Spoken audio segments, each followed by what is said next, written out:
dhaqana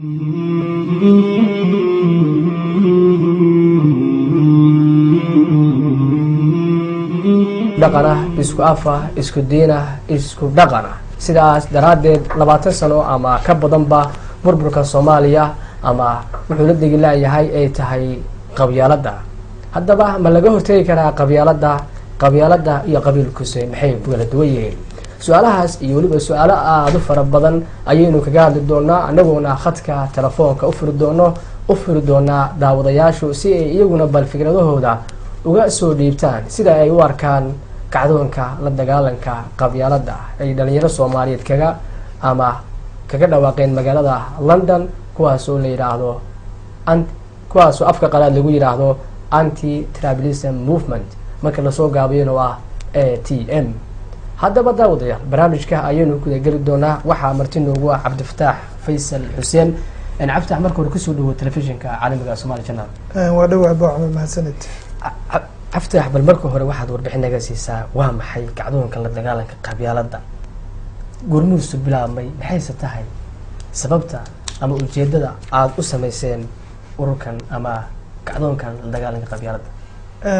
la dagaalanka qabyaalada kacdoonka waxaanu bilownay muddo hatan laga jooga sanad iyo bil waxaanu ka bilownay magaalada London gaar ahaan xaafadda Acton ee West London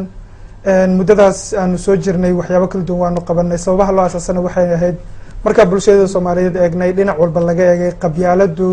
waxay saldhig u noqotay dhibaatadu meesha ka baahatay dadka iyaga dhibaato ay ku haysataa dalkii qurbihii meel walba ay joogaan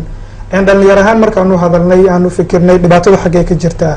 dhibaatadu waxaa naguna soo baxday inay qabyaaladu saldhig u tahay markaas baanu asaasnay la dagaalanka qabyaalada ATM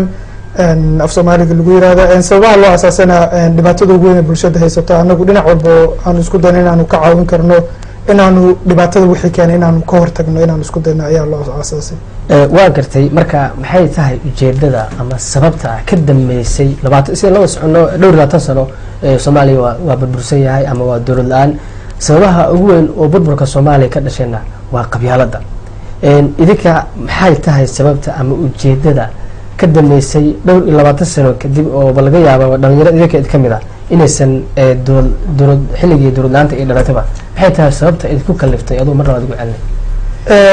20 sano ka hor aniguba haddaan iraahdo xilligaas anaga joogno been baa sheegaynaa nasiib uma yeelan muddadaas in anagu dalkayga fursado nabad aanu ku helno sida dadkii nagu horeeyay ku heleen xaaladda lagu sugan yahay dhalinyarada caalamka iyagu fursad waxay helaan wadankooda nabad ay joogaan ay wax ku bartaan aana lagu oran qaxooti baa tahay aana lagu oran waxaas baa tahay ajaanib baa tahay annaga maxaa inoo diiday inaan wadankeeda nabada ku korno maxaa dhalinyarada Soomaaliyeed qurbaha xabsi ugu jiraan dariiqada la tagtaagan yihiin maxaa ku wadankii jooga dhibaato iyo rafaad ugu jiraan 20 sano wadanka haddaan anagu dhalinyaro u kicin yaa wadanka u maqan yaas u kici doona cidna dhalinyaro ahaan markaan u fikirnay maxaa dadka iyaga jiilkii nagu horeeyay maxay qaban waayeen laguma wadaadeen jiilka nagu horeeyay wax wanaagsan ay qabteen way jireen waa hooyooyinkeen waa abayaasheen balse maxay kaalintoodii gabeen aanu buuxino booskoodii intaanu awoodi karno sababtaas ayaan u asaasnay. waan gartay sida aynu la wada socono dadku inta badan waxay isku khaldaan qabiilka iyo qabyaalada waatan ayada quraanka Ilaahay ku leeyahay in القبائل لا تعارفوا marka ma la oran karaa maxay tahay farqiga u dhaxeeya qabiilka iyo qabyaalada? waa su'aal muhiim ah dadku inta badan isku khaldan saa sheegtay qabiilku waa meesha aad ka soo jeedo waa qolada tahay waa familka tahay cidina anagu lama dagaalsanay qabiilka dadku inta badan taas bay isku khaldaan Ilaahay waa tuu quraan ku leeyahay ya ayuha الناس inna khalaqnakum min dhakarin wa untha wa ja'alnakum shu'uban وقبائل إلهي أدومات كان أدوم كانوا كنا الله دت كلام مدبوا أبوري ومدة كلام كديسن سوبتا موجود الله أبوري أنت صحيح اللي تعارفوا إلى نسكو قرنوا كنية بس هذا نسوا مالنا هاي اللي تعارفوا ومكتكنا نسكو ما قرنوا أنت أسكبر بينو هذيك سن إن نسكو دجالنا إن نسكو حاسبنا إن اللي يرادوا وريربل بس قبيلكم مركو قبيلة نسكو بدلوا ومركا عتصحون وهذيك ستو ومركا قفك حقه ولها عتكور استاكتو ومركا قفك عد عنصريسو عنصرنimo uun ereyga lagu qeexi karo qabyaalad waa cunsurinimo waana wax xaraam ah haddaan nahay dad muslimiin waan gartay marka kacdoonka la dagaalanka qabyaalada xilliga bilowday waxaanu bilownay 17 January sanadii tagtay 2010 hadda waxa ka soo wareegtay sanad okay inta sanadka aad hadda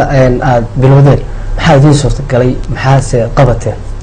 waxaanu ka bilownay inaanu wacyigelin ka bilowno goobtii aanu joogno marka West London ahayd dhalinyaradii xaafadda ayaanu isugu yeernay meeshaas ayaan session ama wacyigelin aan ku qabanaynay ilaa 6 week kadib waxaan u wareegnay East London halka ayaguna 2 session kusoo qabanay sidaas oo kale Northka ayaanu aadnay Southka London oo dhan daafeeda session ayaanu ku qabanay kadib magaalada Birmingham waanu tagnay 1st of July xafladaanu ka qayb galnay London baa dib ugu soo laabanay 19 bishii December waxaanu qabanay xaflad weyn oo kasoo qayb galeen dad gaaray ilaa 700 kor dhaafay Soomaaliyeed wacyigelin baanu wadnay intaas oo idil bulshada marnaba ma aanan ka daalin yaana tarin wax maal ah waan ognahay duruufo badan inay jiraan balse wixii karaankayaga ah oo aan ummadda inaan wacyigelin wadno ayaan ku taaganahay laad waan gartay marka sida ay la wada socono inta badan dadka Facebook iyo Twitterka la socda inta badan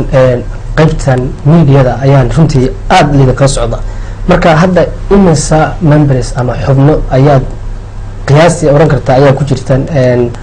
golahan la dagaalanka ama kacdoonka la dagaalanka qabyaalada dadku intuu message ku gaaray boqolaal ummad Soomaaliyeed buu gaaray caawadana Somali channel inta daawanaysa message ku gaari doona balse xubnaha joogtada dhal xagga Facebooka bulshada waayaan dab xagga dhalinyaradu badan tahay 3,000 joogto xubnaha aan mar walba naga warhaysa ayaa jirta dadka hawsha wada maalin walba waa content dhalinyarada hawsha wada waddankan London oo kaliya hawsha kama socoto Birmingham bay ka socotaa magaalada waxay ka socotaa Cardiff Dublin Soomaali baa inoo joogtay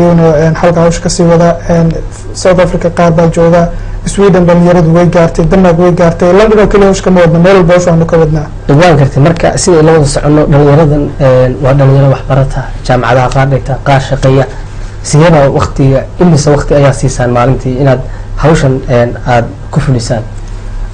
ardaydan nahay inta qaarna way shaqeeyaan anay ardayda ka mid ahay waqtigu aad buu yar yahay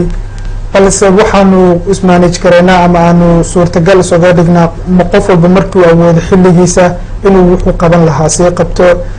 bishii bil walba kulan joogtaan leena dhalinyarada idil intaas kadibna waxaanu kala baxsanaa departmentiyo kala duwan qolada marba gooni u kulantaa si isku sii update garayso isku sii hawsha meesha ka sii wadaan inta badan marka maalmaha firaaqada la weekendiga u badan tahay ayaanu kulanaa kasta aad baa mahadsan tahay Cabdifataax Yuusuf Xirsi dawladwal bal waxa yar aynu yara eegno dhalinyarada ATM iyagu sida ay u arkaan fikradooda iyo waliba ururkan ATM ee kacdoonka la dagaalanka qabyaalada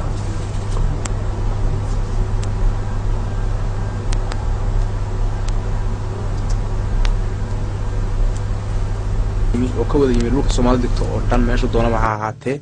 ujeedada aan isugu nimina waxay tahay inaan la dagaalano qabyaalada qabiilka maaha sababtoo qabyaaladu waa waxaan burburiyay oo maanta halkan na dhigay waxaan ahay wiil Soomaaliyeed kana soo horjeeda dhibaatada ay ku hayso qabyaaladu dadka Soomaaliyeed unity is mine is yours it's ours it's for everybody umadul qaadan karno yasitaanka iyo kala soocitaanka u dhaxeeya dadka Soomaaliyeed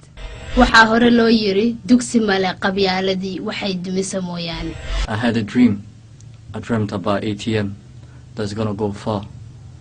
with the work with Allah and believing in Allah we're still gonna do it no matter how struggle or difficulties we do and I love my people. As a member of ATM I've learned so much that a lot of people can come together as a community to make us one. Please join us against the cause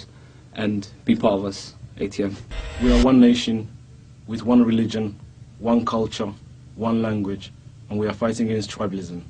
It was always my dream and always will be my dream to fight against tribalism, and this is the day and I will continue it. qabyaalada waxa wadankeena naga soo waday aan la dagaaltano saa wadankeena u xalino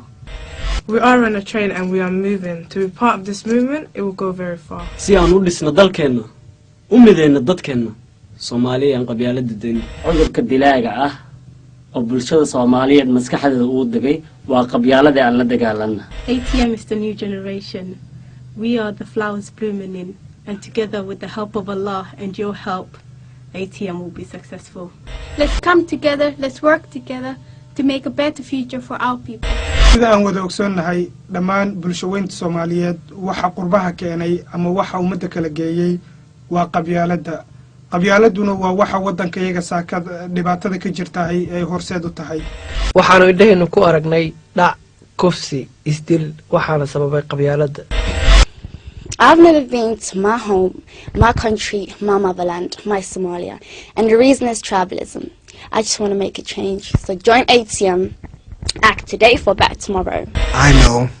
and you know, and we all know that tribalism is a disease. To fight against it, we need your help. My parents are Somali, therefore I am a Somali.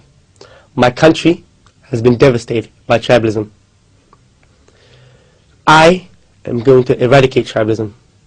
but only with your help. Join the anti-tribalism movement and act today for a better tomorrow.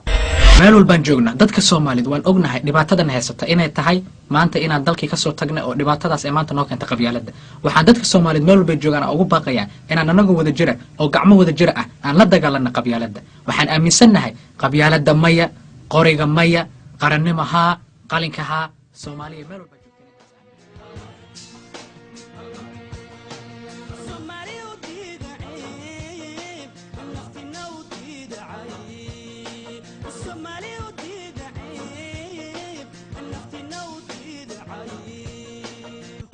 dhalinyarada Soomaaliyeed ee kacdoonka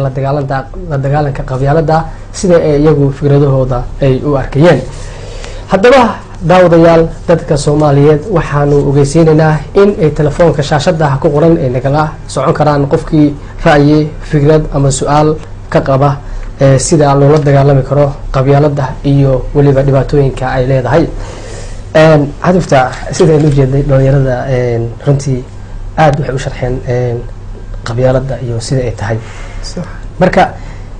ma dhinaca dhalinyarada ka sameysaan masa odayaasha si la socono dhalinyaradana halkan ku qoray iyagu inta badan qabyaalad ama qabiilka yihiinba wax laga yaabo inay noqonba wadada iska yihiin British marka idinku ma waxaad xoog ka saartaan dhalinyarada masa odayaasha qabiilka dulooday iyagu qabiilka maaragtay inta badan iyagu ku soo dhex koray ayaad xoog ka saartaan masa dhalinyarada anagu ummadda waan wada mar walba wayna wada saaran tahay xoogo dhalinyaro iyo odayba u kala baxdo dhalinyarada waxaanu sababta wax tahay waa dad isku jiilnahay waa dad aan iska fahmi ognahay marka loo eego dadka naga waaweyn balse taas macnaheedu maaha dadka naga waaweyn inaan anagu siinaynin fursad dadka naga waaweyn waa la kulanaa iyaguba intaa hawsha soo wadna waxaanu la kulanaa hooyooyin Soomaaliyeed oo iyagu iyo aabayaal Soomaaliyeed balse waxaan moodaa dhalinyarada waa dadka noogu dhow markaas aan horay markaad wax u sharaxdid ku fahmi kara aabayaasha ama hooyooyinka ama dadka nagu horeeyay waa dadka iyaguba noo soo gudbiyay qabyaaladda waa dadka dhalinyarada ku kale ay ka soo gaareen haddii aan dhalinyarada kaliya taagadgareyno ama aan iyagu ku ekaano taas waxaa ka baxaya kaalintii dadka weynaa taas marka hawshu dadka waaweyn iyo dadka yaryar iyo qof walba af Soomaali ku hadlaba targetkaygu yahay aad ba u mahadsan tahay Cabdi Fataax balqadka xiga ee daawadaha ugu horeeya aynu eegno balsiga fikradiisu yahay hallo assalamu alaykum hallo assalaamu alaykum walaal magacaaga meesha ka soo hadlayso walaal magacayga Maryam baa la yiraahdaa Maryam xaq soo sabartay London ka soo hadlaa waayahay walaal ku soo dhawow barnaamijka arrimaha bulshada waxaa maanta marti noogu ah Cabdi Fataax Faysal Xuseen oo ah madaxa warbaahinta ama fayeenka kacdoonka la dagaalanka qabyaaladda ee afka qalaad marka la soo gaabiyo la yiraahdo ATM ku soo dhawow maxaad fikrad soo gudbinaysaa maxaa su'aala ku soo dhawow walaal ما شاء الله ولا الوانكو فرحسنا ilmo dhalinyaro Soomaaliyeed inay maanta u kacdo la dagaalanka qabyaaladda marka waxaan ku boorinayaa anigoo ay Soomaaliyeed ahay ilmahaygana waa joogaan laakiin waxaan rabaa in meel kasta ay ugu tagaan dhalinyaradu waayeelka islaamaha dhalinyarada hatta Ingiriiska markay ku fasirayaan yaani ku fasirin ku hadlaan af Soomaaligan ha dhiirigeliyaan qabyaaladda inay qurun tahayna ha u sheegaan dadka waaweynka mentooda waxa ma ogo dadka waaweynka odayaalka oo waxa wadanka naga soo qaxiyay waa waxa halkaan la keenay ilmaha yarka oo hadda qabyaaladda la dagaalamay maysa dhalan marka odayaalku ay qabyaaladda dadka ku leynayeen aad baa umahadsan tahay maryana fikradaada wanaagsan maysa qabin wadankooda waa mahadsan tahay aad baa umahadsan tahay maryana runtii fikradaada talada cilma idinkoo dhan wiilkana waan salaama adna waan ku salaama sidaas kuwada guri kasta iyo gobol kasta iyo waxaa tagtiin maqaayadaha meesha biibitooyinka aan ka dhihi jirno Soomaaliya odayaalka ugu tagay waxaa tirada qabyaalada naga daayay waa tahay waa ballan insha Allah in firintaas ay gaartay ayaa filayaa qaybta fadhiga durka odayaasha in loo tago aad baa umahadsan tahay garabkiina Allah galay qabyaalada dhalinyarada iska bixiso aad baa umahadsan tahay maryana intaasi waxay ahayd maryan iyadu laga soo wacisay magaalada London oo fikrad ka dhiibanaysay kacdoonka la dagaalanka qabyaalada khadka xigay telefoonka halo salaamu calaykum halo salaamu calaykum halo salaamu calaykum وعليكم السلام ورحمة الله. walaal magacaaga meesha ka soo leyso waxaan ku soo hadlayaa London magaceygana waa Cabdiraxmaan. Cabdiraxmaan ku soo dhaw waxaan filayaa inaad barnaamijka la socoto maxaa fikrada maxaa tala aad noo soo gudbinaysaa ni horta waan salaamayaa yarkan kula fadhiyo Cabditax in yiraahdo jecel marka kale ni waxaan rabaa in aan ku bogaadiyo arrinta uu wado waa arrin aad u fiican laakiin waxaan rabaa inaan ku tirsado arrinta ah qabyaalad Soomaaliya kama dhamaanayso sideeda qabyaaladana maaha wax la isku haysto ogtaa diin isku haysta maxaa u diiday ragkan dhalinyaradan oo aniga ku jiro asagana ku jiro intaan maanta u kacno reerkeena iyo dadkeena aan meelaha xaq sidii SWL kale tan ka bilowno sheekada aad baa umahadsan tahay waa fikrad aad u wanaagsan insha Allah Cabdiraxmaan waa mahadsan tahay thank you very much cabdiftax maqalsanka wuxuu yidhi maxay u bilaabi waayeen dhalinyaradan oo qaybta runtii hadalkiisa waxaa ugu muhiimsaneyd SWL waxaan filayaa kacdoonkan waa kacdoon la dagaalanka qabyaalada su-aalo ku saabsan qabyaalada in maaragtay lasoo weydiiyo khadka xiga telefoon halo salaamu calaykum salaamu calaykum walaal magacaaga meesha ka soo hadlayso waa raxmaan la yidhaha London aan ka soo hadlayaa aad ayaan ugu faraxsanahay wiilka dhalinyarada oo meesha fadhiya oo la dagaalanka qabyaalada ku jira Soomaaliya wixii rogay oo baabiyay dadiya dacal waa qabyaalad dadkeeni oo dhan qurbaha iyo abaaraha iyo meel walba maanta dhibka haysta qabyaaladaas u sabab wax kale oo keenay ma jiraan diin iyo waxba ayaa lagu martay qabyaalad nin walba qabiilkiisa ayuu leeyahay kii u xumaa intuu meesha soo taago kaygaan hadduusan meesha qaban wax kala soconaya ma jirto marka waa in dadaalaa dhalinyaradiina khayr ilaahay idinsiiyo akhriya adduunka sidii wadankeena wax loogu qaban lahaa maanta adduunka dhalinyaradii baa kacday odayaashii habri warkooda waa laga baxay hadduna waxay guubaabiyaan odayaasha sida ay xabadaha u qaataan iyaga ayaa u mashxarada aad baa mahadsan tahay raxmay aad baa mahadsan tahay marka ilaahay garabkiina ha galo good luck insha Allah salaam calaykum aftaxdii u soo laabano waxaan filayaa maryan iyo Cabdiraxmaan raxmay inaad maqlaysay marka su-aasha waxaa weeye sidee baad urur ahaan markaad baaritaan iyo research samayseen sidee baa loola dagaalami karaa qabyaalada horta haddaan dib ugu laabto Cabdiraxmaan wuxuu yidhi ummadda Soomaaliyeed qabyaaladu kama dhamaanayso waxaan wada ogsoonahay wadanka Mareykanka saaka nin madaxweynahooda nin madow weliba kasoo jeeda Afrika abiis uu yahay Barack Obama dadka madowga Mareykanka ku dhaqan 50 sano ka hor iska daa inay madaxweynaha miyaane qofka inuu nolosha baska qof cadaan la galay ayaa hamiyadooda ahayd balse ma aysan ka dhigin ma aysan ka niyad jabin naga daaya noloshaas gaari mayne civil rights movementigii xilligaas jirtay Martin Luther King hogaaminayay ayaa bilaabatay dhaqdhaqaaqii ay bilaabeen Martin Luther King markuu yidhi I have a dream muddo haatan laga joogo 42 sano riyadiisii waxay dhawowday muddadaas kadib balse hadduu berigii oran lahaa ummadayada guumaysi ka bixi maysa aanu iska dayno gumaysiga weligood ay ku jiri lahaayeen marka dadkayga waxaan leeyahay ha aaminin qabyaalada laguma dhalanin oo wax qofka lagu beeray qofka wax lagu beerayna waa laga saari karaa maxaa u yeelay jaahilnimo u geysay dadkayga waxaa u geeyay waa jaahilnimo aqoon daro haddaad diiniyan taqaanid iyo haddaad maadiyan taqaanidba qabyaalad ku dhaqmi maysid maxaa yeelay waxaad ogaanaysaa qof kale bini aadan inuu yahay xaawi aadan baa kasoo wada jeednaa xaawi aadan waa la iskala soo tegay muslimiin baanu isla nahay muslimnimo waanu iskala soo tagnay Soomaali baanu isla nahay maxaa intaa kadib inoo kala wadaan maxaa aniga adigana lagu kala garanayaa ciddaa tahay ciddaan ahay maxaase markaanu dadka ajaanibka la joogno Soomaali baad u tahay uma tihid reer hebel uma tihid gaab uma tihid laandheer waxaas waa wax marka dadka iyagu iska dhaadhacsiiyeen waana wax laga saari karo qabyaaladuna waa shay xaaraama waa shay cunsurinimo ah annaga ayaa madow wadanka ku nool ayaana la leeyahay waxaa jira equal rights ama qofka inuu qof kale la siman yahay annagoo Soomaaliya sidee baanu isku cunsuriyeynayna annagu sidee baa lagu oranaya adigu ilmid matid waad igu hooseysaa taasina waa xaq daro aad baa mahadsan tahay cabdifataax khadka xiga ee daawadayaasha ayaynu dib ugu laaban doonaa halo asalaamu calaykum وعليكم السلام ورحمة الله وبركاته walaal magacaaga iyo meesha ka hadlayso magacayga waa umu zaki ali dhahaa musaki kusoo dhawow barnaamijka annaga aad iyo aadan idinku ambaliyana hooyooyin islaan baan ahay hooyo ah waxaan aad iyo aad ugu farxay barnaamijkan oo aan weligay ahaa mid aan aad u raadinayay khusuusan dhalinyaradii hadda kuleejiyo iskoollo meel walba qabiilkii baa camimay marka ilaahay garabkiina ha galo warka idinkuma badinaayo arrintaas UK oo dhanna ka dhiga insha Allah biidnillah inaad xamlo qaadaan garabaan idin siinayna anagoo hooyooyinka ah aad baa mahadsan tahay hooyo taas waxaad umu zaki oo hooyo ka mid ah hooyooyinka Soomaaliyeed aad baa mahadsan tahay daawadayaal wali waxaan bartamaha kaga jirnaa barnaamijkeena arrimaha bulshada khadka xiga telefoonka halo asalaamu calaykum halo asalaamu calaykum وعليكم السلام ورحمة الله walaal magacaaga iyo meesha ka soo hadlayso deeq waa la yidhaha waxaa ka saaray magaalada Stockholm waayo haddii qo kusoo dhawow barnaamijka walaal waxaa marti noogu cabsaax faysal xuseen oo ah madaxa warbaahinta ahna afayeenka kacdoonka la dagaalanka qabyaalada ATM waxaan filayaa inaad la socoto barnaamijka marka waxaa fikrada maxaa su-aala walaalow fikradan baan bixinaya iyo wiilkoodan kusii booriyo wuxuu samaynayo marka waxaan leeyahay soomaalida qabyaalada halkaa kala geysay insha Allah Allah inaga daweeyo waxaan kaloo leeyahay dadka weli wadankii u baahan maanta in Soomaaliya lagu noqdo oo laga lala socodsiiyo dhalinyarada inta joogta inagu xaganaynu joognaa waa ka badbaadsanahay bay ila tahay laakiin weli dadaa jiro oo qabiilkii waxaa ku shaqaysanaya marka Allah inaga badbaadsho waxaan kaloo boocamana leeyahay maxamuud boocame adiga bacaaw ma sha Allah waxa bad heshay wax maaragtay adigii baa kamid dadka qabiilka ku shaqaysta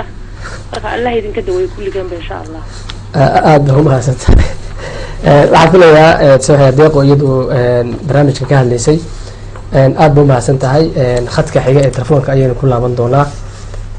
daawadayaal barnaamijkan weli ku jirna waa barnaamijkii arrimaha bulshada oo kaga hadlayna maantay dhalinyarada ATM ee kacdoonka la dagaalanka qabyaalada halo asalaamu calaykum halo ha asalaamu calaykum عليكم السلام walaal magacaaga meesha ka hadlayso walaal magacayga waa cali muuse xayn soo haysaa waan ka soo hadlayaa London haye cali muuse kusoo dhawow barnaamijka arrimaha bulshada waxaa maanta martin waan ka soo hadlayaa barnaamijka aad wataana waa barnaamij waasilaadki walaal aad mahadsan telefoonka nagala soco walaal TV iska dib iska gaabi TV waad mahadsantahay waa hagaag TV-gu waan gaabiyey waxaan barnaamij aad iyo aad u xiisala weeyaan laakiin waxaan anu idinku soo kordhinayaa sida xoolaha looga tallaalo maaragtay cudurrada in Soomaalida loo tallaalo looga tallaalo qabyaalada marka haddii la tallaalo qabyaalada laga tallaalo waa laga bogsanayaa ilaa la tallaalo sida xoolaha loo tallaalo kama bogsanayaan marka waxaan u leeyahay department dadka tallaala hay'adaha laynoo weydiiyo aad baan idinku raacsanahay garabkiina leeyahay aad baa u mahadsan tahay dadka la tallaalo sida xoolaha loo tallaalo waa fikrad aad u fiican cali muuse aad baa u mahadsan tahay dadka ayaynu siin doonaa Johannes intaad aftaa waxaa filaysaa inaad dad badan oo Soomaaliya aad la kulanteen si ay u arkeen marka dadka Soomaalida markaad dhex gasheen oo su'aal weydiisan maxay ka soo dhex baxay dadka markaad la sheekaysto ama aad la kulanto dadka horey ka aqbalaya waxa u badan hooyooyinka Soomaaliyeed taas macnaheedu maana in aabayaasha leeyahay waa xuntihiin balse hooyooyinka ayaa moodaa inay fikradaada hore ka dhageysanayaan inay yihiin kuwa ku sii dhiirigelinayo aabayaasha qaar marka la shaqo ku leeyahay horada oo dantiina garto waqtigiina iska luminine dad deeqo hadda hadashana waxay tiri wadankii ha lagu laabto wadanku waa lagu laaban doonaa waa meeshii laga soo wada jeedo qabyaaladu maahan qori iyo xabad kaliya la isku dilo afkaa la isku dilaa kaftankay gashaa guurkay gashaa qurbaha way ka jirtaa tii kaftankii miyaa qori laguma dilin haddaad ka badbaaday laakiinse guurkii bay galaysaa gabar Soomaaliyeed wiil Soomaaliyeed in lagu diido reer hebel baa tahay ajaanib inay gabdhaha iyagii guursadaan aan dhib loo arag balse wiil Soomaaliyeed waayo waa reer hebel gabadheeda ma geeyo taas waa qabyaalad wadankeena waa lagu laaban doonaa dhalinyarada xagga jirtana markaanu waqtiga saxda u yimaado aan fursad u helno wadanka inaanu aadno qorshahayga way ku jirtaa insha allah. aad baa mahadsan tahay. bal daawadayaal wax yar aynu yar daawano ATM sida ay u arkaan iyagoo mikrofoonka la xaqan dadka Soomaaliyeed ee iyagu fikradahooda ka dhibtay sida ay u arkaan ATM.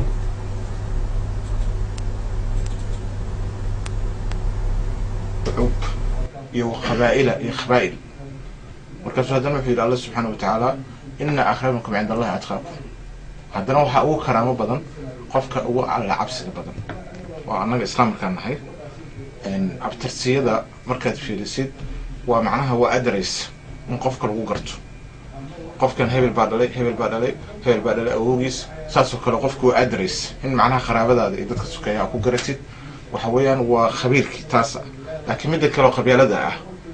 qof aan waxba kaa samayn oo markaasi qabiil kale ah inaad markaas reerkiisa ogaatid ama aad markaasi kusoo dhaweysatid si mabdiyana ama aad ku fogaysid xumaan iyo wanaagba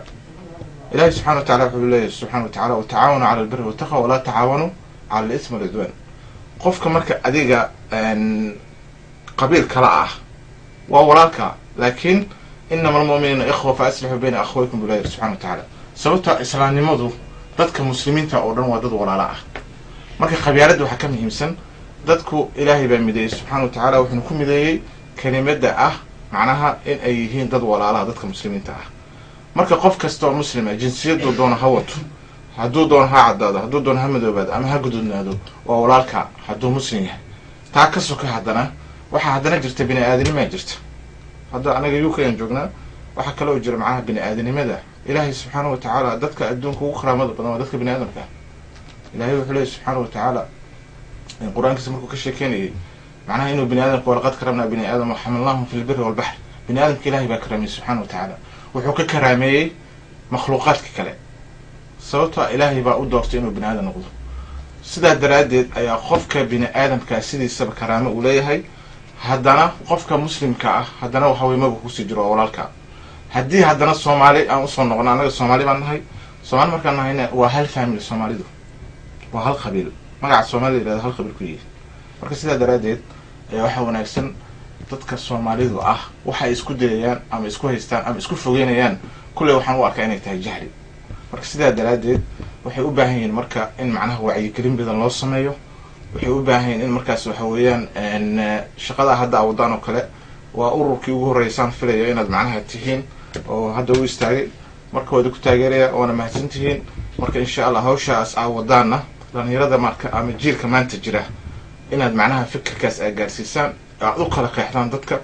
macnaha sida qabyaalada ay u xun tahay laakiin macnaha marka iyo macnaha waxa ay baabi'inayso marka insha allah tacaala marka soo dhawaada taasaan idin leeyahay marka jazaakum allahu khayran horta runtii anagu haddaan nahay ummad muslimiin ah oo soomaaliyeed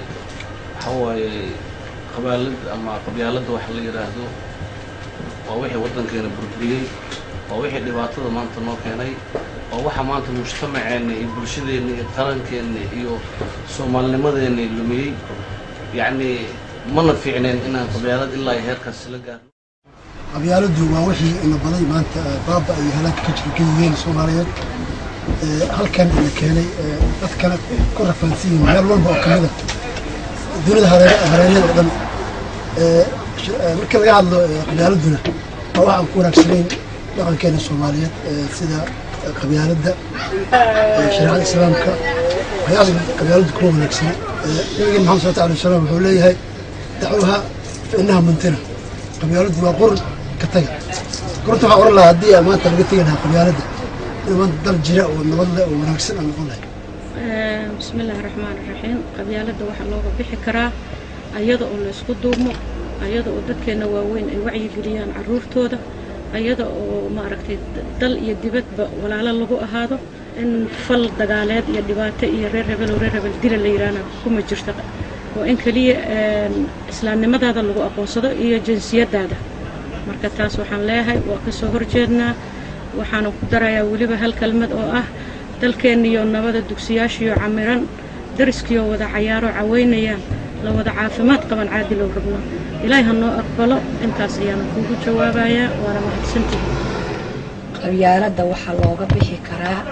soomaali oo nadiif midowdo qabyaaladu dhimato mooryaantu ay harto daacaddu ay isku soo harto hal qalbi ay noqoto taas ayaa qabyaalada looga bixi karaa dareenkaygu wuxuu yahay fariinkaygana wuxuu yahay dhalinyaro waa kuwa xamar ay ka digi waysay dhibaatooyinka keenay qabyaalada hooyadii kii dilay oo walaashii dilay oo aabihii dilay oo waxaan waxba ahayno ama $1 ama $2 ku dilay kaas wax jira ma ahayn laakiin kuwa qurbaha joogo markayna guubaabiyeen ay kuwaasna guubaabiyeen waxaa laga yaabaa inay Soomaali isku soo dhawaato oo inta xaaraanta quudato oo dhibaatooyinka wado ay mataqaana soo hanuunsanaan laga yaabo in soo tigsadaan marka waxaan leenahay halkaas hawsha ka wada caloosha wallahi naga doontay markay waayahan ma arkin dhalinyaro wadanka u doodaysa ma arkin marka adinkana magaciinu ha jiro halkaas hawsha ka bilowdeen ilaahayna garab garo halkaas ka wada sidaasaan leenahay anaga calooshayna way xumaatay rag ma jiro wadankii waa baaba wiila hooyadii dila aabihii dila walaashii dila waxaan waxba ahayn maba hadli karba calooshiidu waa gadoontay khayr hortiina Allah dhigo aad iyo aad ayaan u taageersanahay ururkan ATM amaba anti-tribalism movement oo ah dhalinyaro iminka kacdoonka ka Masar ka jira oo la mid ah in ay ka dhex sameeyaan bulshada Soomaaliyeed si total eradication loogu sameeyo waxaan loo yaqaan qabyaaladu waa tii uu yiri Allahu naxariistay Cabdullaahi Suldaan Timacade qabri male dugsi male qabyaaladii waxay dumisa mooyaane anu waxaan oran lahaa in la encourage gareeyo intermarriage-ka qofka Soomaaliga ah inuusan qofka kale wax dheerayn aqoon mooyaane inuusan dhalasho ama ethnic wise ahayn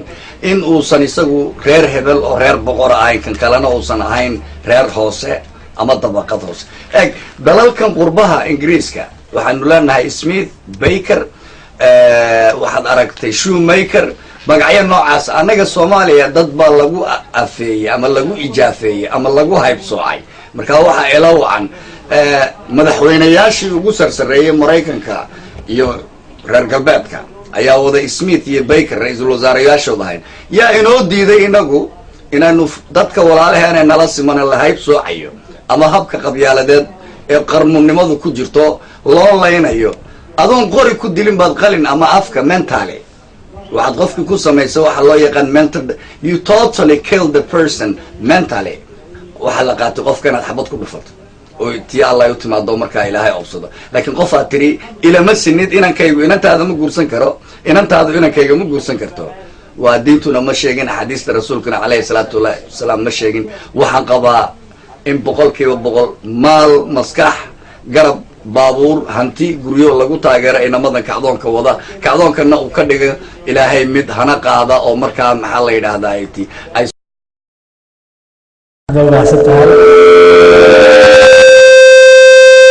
waayahay waxaan filayaa daawadayaal inaad daawanayseen waa dadweyne Soomaaliyeed oo iyagu fikradahooda ka dhibtay sida ay u arkaan kacdoonkan la dagaalanka qabyaalada haddii ku soo laabano khadadka xiga ee telefoonada ayaynu dib uga laaban doonaa bal dadweynaha iyaguna soo wacay sida iyaguna u arkaan khadka ugu horeeya hallo assalaamu calaykum walaal magacaaga meesha ku saldayso walaal waa ruqayna shaaq saldayso danka Sweden ruqayna ku soo dhaw walaal barnaamijka arrimaha bulshada fikrad iyo su'aal adoo soo koobiyo walaal okay waa mahadsantahay marka ugu horeyso marka labaad horta qof amba qabiil fiican ka dhalatay amba qabiil xun ka dhalatay ma jirto anaga dhan dad isku diinana isku madawaanahay wax walbana ayaan cunsuriyada yar waa noogu filanbo marka Soomaalida waxaan ku talinaynaa qabiilka iska daayay cunsuriyada dad walaalo ahaanahay aad buu mahadsan tahay ruqayna aad buu mahadsan tahay haddii soo la cafsax sidaa sheegtay dad Soomaaliyeed oo fara badan ayaa la kulanta inta dadka la kuleyseen oo waxaan kala hadlayseen maxaa kugu yaabadnaa maxaa ku yaabadnaa oo aad la yaabteen intaad qof wax u sheegtaan oo kale midda kale way kasii badan tahay waxa ugu yaabka badan ama mar walba ana iga yaabiyo xitaa markaa dadka iyaga la sheekeysatid xagga aabayaasha weliba ku yiraahdo war dantaada raaco waxaan iskaga har maxaa yeelay iyagu nooma maqnaa waxba mustaqbalka naga horeeya nooma dhisin annagii haddaanu isku diyaarnay inaan wax qabsanin waxayna leeyihiin dantiina raacda iskaga taga haddaba kuwiin annagii meesha waanu ka baxnay jiilkeela daacadda ah kuwii naga dambeeyey marka iyagana u maqan haddaan anaguna meesha ka leexanoon hawshu dhibaatada meesha kasii socoto iyagana yaa u maqan de jiilba jiil buu xumaatada usii dhiibaya ama qabyaalada ama dhibaatooyinka badan iyo midda kale igalayaa badan dadkaygu inay aamineen qabyaaladu inayna dhammaaneen maxaa yeele qofkas wuxuu ku leeyahy war soomaali weeye qabyaalad lagama saari karo kumaanaan dhalan soomaali oo idin hal subax intay dhalatay qabyaalad kumayna dhalan waa wax qof walba lagu abeeray waa qof la yiri reer hebel baa tahay reer hebel adaa ka fiican waxa lagaaga dhadhacsiiyey jaahilnimo ahayd aamin inay xumaato tahay aamin inuu kaasi kula siman yahay inuu qof soomaaliyeed yahay inuu qof walaalkaa yahay qabyaalad xumaatada meesha ka bixi aad baa u mahadsan tahay cabdifataax faysal xuseen oo ah madaxa warbaahinta mafayeenka ATM khadadka xiga telefoonka ayaan u laaban doonaa waqtiga oo gabagaba ah halo asalaamu calaykum وعليكم السلام ورحمة الله وبركاته. walaal magacaaga iyo meesha ka soo hadlayso حسين اللي ولا لمن كسو هدليا waaya umu xuseen ay kusoo dhawo barnaamijka walaal adigoo soo kuulaya سلام أديك يركع فيانك وقبيال الدرك وأنا سلامي أديك لبدين وين سلام إلهي وحنك قبري يا نص مرك أول رئيس إلهي إنه إذا لقرب قالوا إلهي إذا لقبت إلهي إذا كأقبل قبيالنا لبتنا إلهي سبحانه وتعالى إنه إنا قبابي marka waxaan idinku darsan lahaa qabyaaladu waa la abuuray dadka waa lagu abuuray waxaan ku talin lahaa marka kuna faraxsanahay aaminsanahay qabyaaladii lagu abuuray in laga bixin karo dadka haddii la wacyigeliyo saasaan aaminsanahay waxaan ku faraxsanahay dhalinyaro yaryar oo aayahooda garta iyo aayihii dalka iyo aayihii walaalahood marka ilaahay idankiisa anakuna waa idinku garab taagana haween haddaan nahan anaka qabyaaladaystayaal manihi sababtoo anaa qabyaalad mana qadiilna maahan waa warshad aad baa u mahadsan tahay umu xuseen runtii fikradaada wanaagsan ee aad noo soo jeedisay khadadka xiga telefoonka ayaanu dib uga laaban doonaa dadka inta badan soo wacayo u badan hooyooyin taasi bisaaran tahay inay hooyooyinku aad u jecel yihiin inuu isbeddel dhaco oo qabyaaladana khadka xiga telefoonka halo asalaamu calaykum عليكم السلام ورحمة الله walaal magacaaga iyo meesha ka soo hadlayso حمد الشيخ عبد الله xamdi sheekh cabdil aad baan kuu salaamayaa bastituudale soo dhawow وأنك سلام يا ويلشاس يري أنت Television movement. يري وحنا كسر جدنا qabyaalad ده أدبر السلام يا إلهنا آية القرآن كسيدي دان حسوسي وحيد إنا جعلناكم شعوبا وقبائل لتعارفوا سيدا لسوق برته ولسوق قرته maaha in la isku baabi'iyo sida ay maaha Soomaalidu ay sameeyso marka aad iyo aad maaha arintaas uga soo aan ugu taageereynaa dhalinyarada hooyooyinkana badankood way arkeen xanuunka iyo dhibta uu qabyaalada leedahay qabiilka haddii aad maanta qof qabiil isku qabiilkiina baratiin ma aha macnuhu inaad dadka uga eexatid ama aad dulmi ah ku raacdid laakiin waxa way dadka hadduu ka qaldan yahay inaad tirahdid waa qaldan tahay haddii uu dee laga gardaran yahay oo si islaamnimo qofka kale baad ugu hiilin lahayd inaad ugu hiilisid oo si ilaahay ku og yahay oo aakhiradaada aan waxba yeelin marka waxaan leenahay dhalinyaradaas aad iyo aad baan nii taageeraynaa qabyaalada marka waxa soo raacayo ayaamahan la bedelay waxa weeye xaafadahan la dhisay oo loo kala baxshay maamul goboleedyadan ayada nafteeda hadda qabyaalad bay ku dhisan tahay marka waxaan dhihi lahaa dhalinyarada maamul goboleedyada nafteeda waxay tusaysaa in wadanka la kala qaybinayo qabiilkii oo hadhow dar kala gashan suud kala gashan baa imaanaya taasna hadda ku darsada sida u noqon hadhow aad baa mahadsan tahay xamdi sheekh cabdalla khadka ugu dambeeya ee telefoonka ayanu waa khadka ugu dambeeya ayanu eegi doonaa kadib barnaamijka ayanu soo xiran doonaa khadka ugu dambeeya halo asalaamu calaykum asalaamu calaykum ها السلام عليكم والله لكم مقلة يا مقع عاقل بس كسالسو والله المقع عبد الفتاح أحمد الله عبد الفتاح أحمد كسر له برنامج كار ما بالشدة وحفلة لسعتي محا فكرة محا سؤال محا طلع أدوك سو كوريا تلفونك بدأ كجيل العاكي وين ما تملي رح سؤال الله يا ولد حيو صولا سؤالك كسؤال الله يا ولد بوصاص وين كنت عفتح سودو أدلون سودوين يا برنامج كان وأنا وحلو باعي إذا هيرو إني سميانين أنا وحن لنا la dagaalan qabyaalada ah oo ku saabsan arrimaha qabyaalada la dagaalanka aduu muddo 2 sano ah meelahaas u furaa magaalada Boosaaso xaruntiisa tahay Garowe xaruntiisa labaad markay waa wax loo baahan yahay dhalinyaradu inay meel kasta joogaan sameeyaan waxaan kula talin lahaa ururkaas inay bal anagana noo yimaadaan inuu wadankii gudihiisa maadaama arrimahan ugu badan yihiin inay yimaadaan inuu shaqada ka bilaabaan xafiiska ka furtaan inuu wada shaqeyn anaga dhexmado waay aad baa mahadsan tahay cabdifataax waa kaas oo ka soo hadlayay magaalada Boosaaso ee xarunta gobolka Bari cabdifataax qorshaha ma ku jirtaa inaad u baahdaan wadankii oo hawshan aad ka bilowdaan wadankii maantadan baa su-aashaas kale qof kale weydiiyey qorshaha way noogu jirtaa wayna iman doontaa marka waktiga saxda uu yimaado dadka waxaan kaloo qofkana kasii horeeyay uu yiray arrimo goboleed iyo waxyaabaas anagu ATM haddaan unahay dhalinyaro soomaaliyeed baan nahay ma aaminsanin koox gooniya lama socono kamana soo horjeedno koox gooniya ummadda soomaaliyeed qof walba af soomaali ku hadlo waa walaalkayaga dad gooniya aanu si gooniya uga soo horjeedno ma jirno dadaan si gooniya uraacsanana ma jirno taas inaan dadka ugu kala saaro dalkan waa ku laaban doonaa maxaa yeele dalku waa meesha laga wada soo jeedo waana insha allah waqtiga ugu soo horeeyan fursad elna dalku aadi way afta barnaamijka gabagaba ugu dambeyntii dadka soomaaliyeed ee caawa shaashada ka daawanaya maxaad fariin gaarsiinaysaa fariinta gaarsiinaya waxay tahay soomaaliyay 20 iyo dhowr sano ayaanu qurbo joognay dadka iyaga ugu soo horeeyey intii wadanka joogtana way burburtay qabyaalada maya qoriga maya qalinkaha qaranimaha baan leeyahay aad baa u mahadsan tahay cabdifataax faysal xuseen ayuu kaasi ahaa oo ah hafayeenka ama madaxa warbaahinta ee ururka anti afka qalaad lagu yiraahdo anti tribalism movement ee loo soo gaabiyo ATM Soomaaligana lagu yiraahdo kacdoonka la dagaalanka qabyaalada daawadayaal barnaamijkii arrimaha bulshada oo todobaad kasta aad ka daawataan telefishinka caalamiga ee Somali Channel barnaamijkaas waa idin dahinayay ama idin soo gudbinayay anigoo ah maxamed xasan maxamuud buucabe oo maanta kala qayb qaadanayay walaalkay cabdifataax faysal xuseen in cabta aad ba mahadsan tahay runtii waqtiga aad noo siisay inaad maaragtay noogu timaado aad ba mahadsan tahay insha Allah adii Somali Channel waxaan leeyahay hawsha meesha ka sii wadayeen aad ba mahadsan tahay daawadayaal taasaan ku soo gabagabeynaa barnaamijkeennii arrimaha bulshada toddobaadkan inta aanu toddobaadka dambe aanu hawada isku arag doono waxaanu idinkaga tegaynaa sidaas iyo isarag dambe oo xiiso leh wassalaamu calaykum waraxmatullaahi tacaala wabarakaatuh